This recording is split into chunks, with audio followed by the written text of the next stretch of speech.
కృష్ణ గారి జయంతి. అవును. కృష్ణ గారు అంటే ఇండస్ట్రీలో తనకంటే ఒక బ్రాండ్ ఉంది. అవును.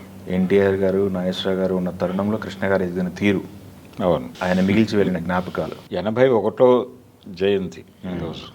81 పుట్టినరోజు అయింది. అంటే కృష్ణ గారు తెలుగు సినిమాకి సంబంధించి తొలి స్కోప్ సినిమా తీసింది ఆయనే. అవును. అలాగే ఆయన మొదటి సినిమానే కలరు. ఆయన మొదటి సినిమా తేనె మనసులు బాబు మూవీస్ నుంచి వచ్చింది. అది కలర్లో తీశారు వాళ్ళు.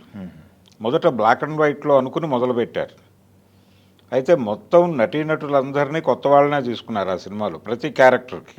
అంతకుముందు ఏదో ఒక క్యారెక్టర్కి కొత్త వాళ్ళని తీసుకోవటం అనేది ఉండేది, కానీ టోటల్ సినిమా కొత్త వాళ్ళతో తీయటం అనేది అదే ప్రయోగం. ఆదుర్తి సుబ్బారావు గారు సొంత బ్యానర్ ప్రారంభించిన తర్వాత బాబు మూవీస్ అనేటువంటి పేరుతో ఆయన చేసిన మొదటి సినిమా మంచి మనసులు, అక్కినేనితో. ఆ తర్వాత సినిమా మూగ మనసులు. మూగ మనసులు తర్వాత వచ్చింది తేనె మనసులు. ఆ టైంలో అందరూ మనసుల మీద వెళ్ళారు. ఏవిఎం వాళ్ళు కూడా లేత మనసులు అని ఒక సినిమా తీశారు. ఈ పద్ధతిలో అంటే హర్నాథ్ జమున నటించారు దానిలో. అలా కృష్ణ గారి ఎంట్రీ బాబు మూవీస్ అనేటువంటి బ్యానర్ నుంచి ఆదుర్తి సుబ్బారావు గారి చేతుల మీదుగా మొదలైంది. నిజానికి ఆయన సినిమాల్లోకి రావాలి అనే కోరిక పుట్టించింది అక్కినేని నాగేశ్వరరావు గారు.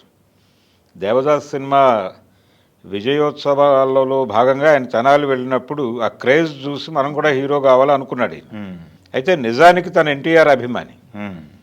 పాతాళ భైరవి నుంచి ఆయన ఎన్టీఆర్ అభిమానిగా అలా ముందుకు నడుస్తూ సినిమాల్లోకి రావాలి అనుకున్నప్పుడు కూడా ఎన్టీఆర్ని కలిశాడు ఆయన మెడ్రాస్ వెళ్ళి. అంటే వాళ్ళ ఫాదర్కి చక్రపాణితో పరిచయం ఉంది. చక్రపాణి గారు కూడా తెనాలివాడే, ఐతా నగరంలో ఉండేది ఆయన ఇల్లు. అందుకని ఆ పరిచయం ఉండటంతో నేరుగా చక్రపాణి దగ్గరికి తీసుకెళ్ళాడు ఆయన. అక్కడి నుంచి ఎన్టీఆర్ని కలిశారు. కలిసినప్పుడు ఆయన మాట్లాడే క్రమంలో ఒక సలహా చెప్పాడు. డైలాగు దీనికి సంబంధించి ఇంకా కొంచెం ఇబ్బంది ఉంది నీకు, కాబట్టి నాటకాల్లో ట్రై చేయి. ట్రైనింగ్ ఇస్తాము ఇలా ఏవో చెప్తారు, కానీ దానికంటే బెటర్ నాటకాల్లోకి వెళ్ళటం అని ఒక అడ్వైజ్ చేశాడు ఆయన. చేసిన తర్వాత ఈయన ప్రజానాట్య మండలిని ఆశ్రయించాడు. రాజారావు గారిని ఆశ్రయించటం అనేది ఆయన జీవితంలో ఒక టర్న్. ఆయనకు అక్కడే ఆయన పర్మనెంట్ మేకప్ మ్యాన్ మాధవరావు గారి పరిచయం అయింది కూడా అక్కడే, రాజారావు గారి కాంపౌండ్లోనే. అలా మొదలై ఆత్రేయ గారి ఈనాడు నాటకం ఆడేవాళ్ళు వాళ్ళు. ఆ నాటకంలో ఈయన నటించేవాడు. అక్కడి నుంచి ఎన్జిఓ నాటకం, ఆత్రేయ గారి నాటకాలన్నీ ఆ రోజుల్లో ప్రజానాట్య మండలి ఆడేది. ఆ నాటకాలలో నటిస్తూ ఉన్న క్రమంలోనే అక్కడే నిజానికి అల్లూరి సీతారామరాజు గెటప్ కూడా అక్కడ వేయించారు. అక్కడి నుంచి మొదలైన ప్రయాణం. ఆదుర్తి సుబ్బారావు గారు నూతన నటీనటులకు అవకాశం అన్నప్పుడు ఈయన అప్రోచ్ అయ్యాడు. కృష్ణరాజు గారు కూడా వెళ్ళాడు దానికి. ఆయన రిజెక్ట్ అయ్యాడు, ఈయన సెలెక్ట్ అయ్యాడు. రెండో హీరోగా రామ్మోహన్ కృష్ణ వీళ్ళిద్దరూ ప్రయాణం ప్రారంభించింది ఆ సినిమాలోనే. సుకన్య, సంధ్యారాణి హీరోయిన్లు. వీళ్ళ నలుగురికి కె విశ్వనాథ్ గారు డైలాగ్ డిక్షను ఇవన్నీ ఎలా ఉండాలని ఒక ట్రైనింగ్ క్యాంప్ నిర్వహించాడు. ఆదుర్తి గారి సెకండ్ యూనిట్ డైరెక్టర్ ఆయన. అంటే ఆ రోజుల్లో ఆదుర్తి సుబ్బారావు గారు 3-4 భాషల్లో సినిమాలు కమిట్ అయ్యేవాడు. కమిట్ అయ్యి కొంత బాధ్యత తన అసిస్టెంట్లకు అప్పచెప్తూ మొత్తం ఓవరాల్గా చూసుకునేవాడు ఆయన. బాపు గారు ఒక కార్టూన్ వేసాడు ఆయన మీద. కెమెరాకి ట్రైప్యాడ్ ఉంటుంది కదా, ఒక కాలు మెడ్రాస్లోను, ఒక కాలు బాంబేలోను, ఒక కాలు హైదరాబాద్లోనూ ఉంటుంది. ఆయన కెమెరాతో చూస్తూ ఉంటాడు. ఇలా ఈ 3 ప్రాంతాల్లోనే ఆయన షూటింగ్లు నడిచేవి. అందుకని ఎక్కువ బాధ్యత, ఒక్కొక్క సినిమా బాధ్యత ఒక్కొక్క అసోసియేట్కి అప్పచెప్పేవాడు ఆయన. అలా విశ్వనాథ్ గారికి అప్పచెప్పాడు వీళ్ళని. ఆయన దగ్గర ట్రైన్ అయ్యాడు ఈయన కృష్ణ గారు. అందుకనే ఆయనకు దాదాపాలకే ఇచ్చినప్పుడు ప్రత్యేకంగా ఇంటికి వెళ్ళి అభినందించి వచ్చాడు ఈయన. ఆ ప్రయాణం అలా తేనె మనసులతో మొదలై తర్వాత సినిమా కన్నె మనసులు. ఆ సినిమా పెద్ద హిట్ తేనె మనసులు.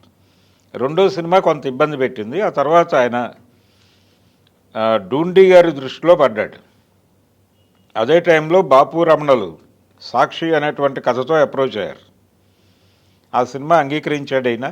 అంటే చేయగలనా లేదా అని డౌట్ ఎక్స్ప్రెస్ చేశాడు. లేదు, మీరు చేయగలరా అన్నారు వీళ్ళు. మేము చేయించుకుంటామన్నారు, చేశాడు ఈయన. ఆ సినిమాకి మంచి పేరు అయితే వచ్చింది, కానీ డబ్బులు రాలేదు. ఆ టైంలో డూండి గారు మల్లికార్జునరావు డైరెక్షన్లో గూఢచారి 116 అనే సినిమా అనౌన్స్ చేశాడు. అందులో ముందు శోభన్ బాబు అనుకున్నారు, తర్వాత కృష్ణకి మారారు, ఆ తర్వాత డూండి గారితో ఆయన ప్రయాణం సుదీర్ఘంగా నడిచింది. అలా అందులో శోభన్ బాబు కూడా యాక్ట్ చేశాడు, ఇద్దరూ యాక్ట్ చేశారు. శోభన్ బాబు కృష్ణ యాక్ట్ చేసినటువంటి మొదటి సినిమా అదే. ఆ తర్వాత ఇంకా అనేక సినిమాల్లో నటించారు వాళ్ళు. గూఢచారి 116 దగ్గర నుంచి ఆయన యాక్షన్ హీరోగా మారాడు. తెలుగులో అప్పటి వరకు నడుస్తున్నటువంటి జానపదాలకి ప్యారలల్గా యాక్షన్ సినిమాలు మొదలైనాయి. రామారావు గారు కూడా యాక్షన్ సినిమాలు చేయాల్సి వచ్చింది, నేనే మునగాడు లాంటివి. ఆయన కూడా యాక్షన్ సినిమాల్లోకి టర్న్ అయి జానపద సినిమాలకు ఫుల్ స్టాప్ పెట్టాడు. ఇలా మొదలైన ప్రయాణం రోజుకి 3 షిఫ్టుల్లో నటించేవాడు ఆయన. అవును. అంటే ఎవరు వచ్చినా ఓకే చెప్పటమే, ఓకే చెప్పి దాంతో ట్రావెల్ అవటం ఆ ప్రాజెక్ట్తో. ఒక్కొక్కసారి ఆయన సెట్లోనే పడుకుని, ఆ పడుకునున్నప్పుడు అంటే ఒకసారి ఎప్పుడో కేఎస్ఆర్ దాస్ గారిని అన్నాడట, ఏదో షాట్ ఉంది బ్యాలెన్స్ అన్నారు మీరు, అంటే నువ్వు నిద్రపోయే షాట్ అయ్యా, నువ్వు రాత్రి అక్కడ పడుకున్నప్పుడు తీసేసుకున్నాను నేను అన్నాడట. ఓకే. అలా 42 సినిమాలు డైరెక్ట్ చేశాడు ఆయన. అంటే ఆయన 100 సినిమాల్లో 42 కృష్ణతోనే చేశాడు. ఇలా చాలామంది డైరెక్టర్లు ఆయనతో అలా క్యారీ ఫార్వర్డ్ అయిపోయారు, పిసి రెడ్డి గారు వీళ్ళందరూ. ఈ ప్రాసెస్లోనే ఆయన అనేక సాహస నిర్ణయాలు తీసుకున్నాడు. అల్లూరి సీతారామరాజు అనే సినిమా పద్మాలయ బ్యానరు, ఆ బ్యానర్కి అది ది బెస్ట్ సినిమా అనేది. అంటే ఆ సినిమా తర్వాత చక్రపాణి గారు ఆ సినిమా చూసి అన్నాడట, ఎంతమంది ప్రొడ్యూసర్లు అడ్వాన్సులు ఇచ్చారు నీకు అని. 7-8 మంది ఉంటారు, అంటే అందరూ మట్టి కొట్టుకుపోతారు అన్నాడట. అదేమిటి అంటే, ఈ క్యారెక్టర్లో నిన్ను చూసాక జనాలు మళ్ళీ నిన్ను డైజెస్ట్ చేసుకోవడానికి టైం పడుతుంది. నిజంగానే ఫ్లాప్లు అయినాయి. ఆ తర్వాత పాడి పంటల సినిమా నిలబెట్టింది ఆయన మళ్ళీ. అయితే దీనికంటే ముందు పద్మాలయ అనే బ్యానర్ ప్రారంభించాలి అనుకున్నప్పుడు ఆయన మొదట తీసిన సినిమా అగ్ని పరీక్ష, ప్రసాదరావు గారి డైరెక్షన్లో చేశాడు. అది నడవలేదు, ఒక రకంగా ఫ్లాప్ అది. ఆ తర్వాత దాస్ గారితో కూర్చుని ఎలా మనం బ్యానర్ని జనంలోకి ఎలా తీసుకెళ్ళాలి అనుకున్నప్పుడు వచ్చిన ఐడియా మోసగాళ్ళకు మోసగాళ్ళు. ఇండియన్ స్క్రీన్ మీదే ఎవరు కౌబాయ్ సినిమా చేసే ప్రయత్నం చేయలే, కానీ వీళ్ళు ప్రారంభించారు. ఈ ప్రారంభించిన టైంలో దీనికి ప్యారలల్గా శోభన్ బాబుతో డిఎల్ నారాయణ గారు ఇంకొక ప్రాజెక్ట్ మొదలుపెట్టాడు, కౌబాయ్ దెబ్బకుఠా దొంగల ముఠా అనే పేరుతో. ఈ 2 సినిమాలు ఒకేసారి మొదలై అలా ప్రయాణమైన. నిజానికి మోసగాళ్ళకు మోసగాడి కంటే 2 నెలల ముందు రిలీజ్ అయింది అది.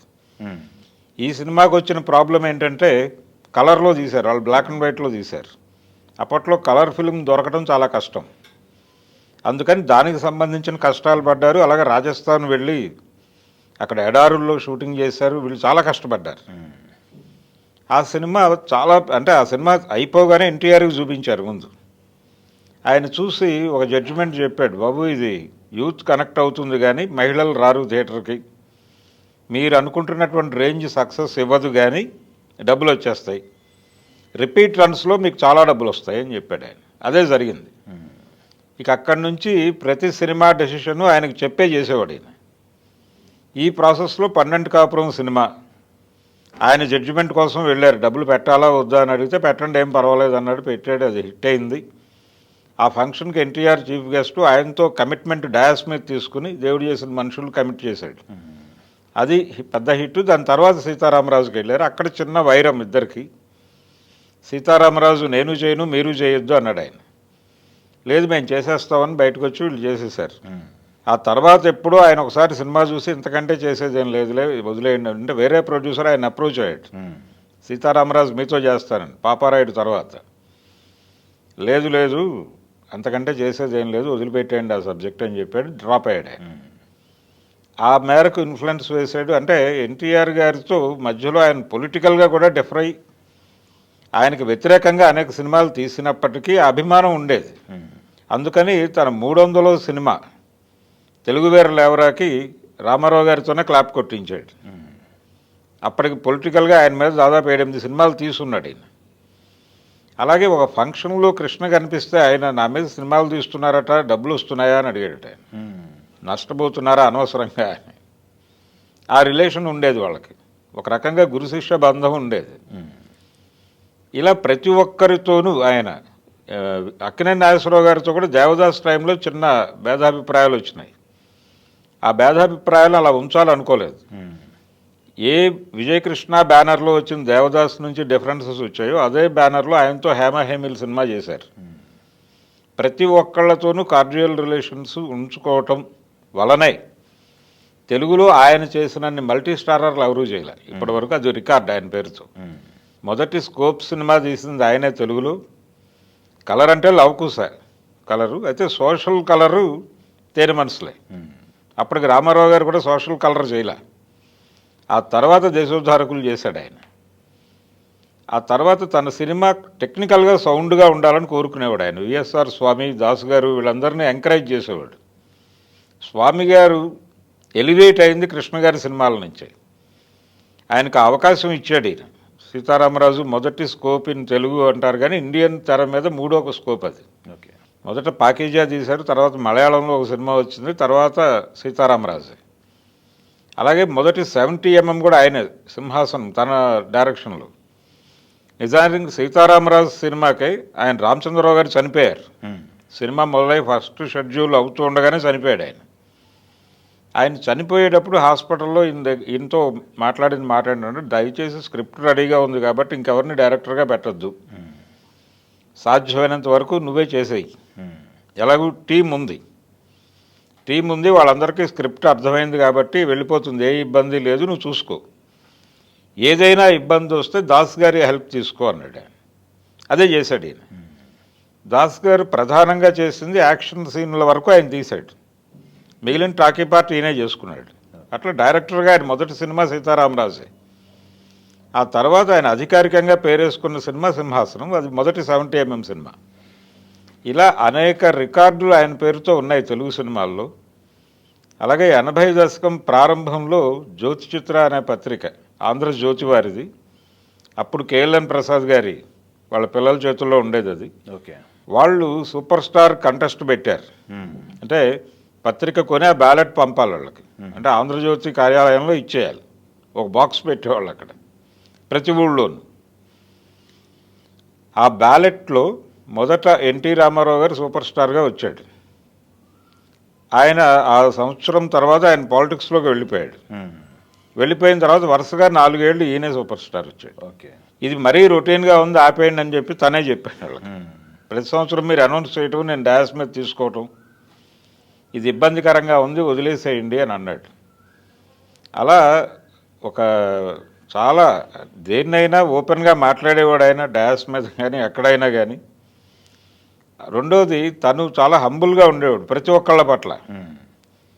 వీళ్ళు తక్కువ వీళ్ళు ఎక్కువ అనే అభిప్రాయం ఉండేది కదా ఆయనకి ఎవరితోనైనా. దీనివలన ఆయన రాంగ్ సబ్జెక్టులు, అంటే ఎవరో వచ్చి అడిగితే మొహమాటానికి సినిమాలు సంతకాలు పెట్టడం, అవి డిజాస్టర్లు అవ్వటం, లాంటి చేదు అనుభవాలను మా తండ్రి జీవితం నుంచి నేను నేర్చుకున్నాను మహేష్ బాబు ఈ మధ్య ఒక ఇంటర్వ్యూలో చెప్పాడు.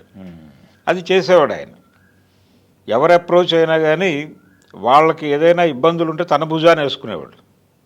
ఇది కృష్ణ గారితో నేను ప్రత్యక్షంగా చూశాను. ఒకసారి మోత్కూర్ జాన్సన్ గారి పుస్తకం గురించి ఆయన దగ్గరికి వెళ్ళాము, చిన్న ఇంటర్వ్యూ కోసం వెళ్ళాం మేము. వెళితే ఆయన టోటల్గా ఆ ప్రాజెక్ట్లో ఇన్వాల్వ్ అయిపోయాడు. ఇన్వాల్వ్ అయిపోయి ఎవరెవరితో ఇంటర్వ్యూలు చేశారు ఇప్పటిదాకా, ఎవరెవరితో ఆయన గురించి ఎవరికి తెలుసు ఇండస్ట్రీలో, ఎవరెవరు చెప్పగలరు, ఈ లిస్ట్ అంతా ఆయనే తయారు చేసి వాళ్ళందరితో ఆయనే మాట్లాడి, మేము అడగలేదు అసలు, వాళ్ళందరితో తనే ఫోన్లో మాట్లాడి టైమ్స్ ఫిక్స్ చేసి మాకు చెప్పి, మీరు వెళ్ళి వాళ్ళందరితోనూ చేయండి, బుక్ అయిపోయిన తర్వాత చూద్దాం. ఇలా ఉండేది ఆయన ధోరణి. ఎవరు ఏమిటి అనేది పట్టించుకునేవాడు కాదు. ఈ ధోరణి చివరి వరకు కొనసాగింది ఆయనకి. కొంత నష్టపోయాడు ఆయన చేసిన ప్రయోగాల వలన. దేవదాస్ సినిమా ఆయనకి ఒక చేదు అనుభవం అయితే, కురుక్షేత్రం ఇంకో చేదు అనుభవం. రామారావు గారు పిలిచి చెప్పాడు ఆ ప్రాజెక్టు డ్రాప్ అవ్వమని. ఆయన అప్పటికే కొనసాగాడు ముందుకి, 10 లక్షలు ఖర్చు అయిపోయిందని చెప్పి ముందుకు వెళ్ళిపోయాడు. అలాగే తన సినిమాల్లో ఇతర హీరోలను ఎంకరేజ్ చేసినటువంటి హీరో కూడా కృష్ణే.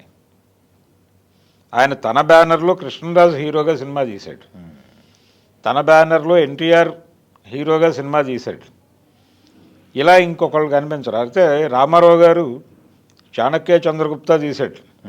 అలాగే సీతారామ కళ్యాణంలో హర్నాథుని హీరోగా పెట్టాడు, అది ఒక చరిత్ర. కృష్ణ గారు ఆ ప్రయోగం చేశాడు మళ్ళీ.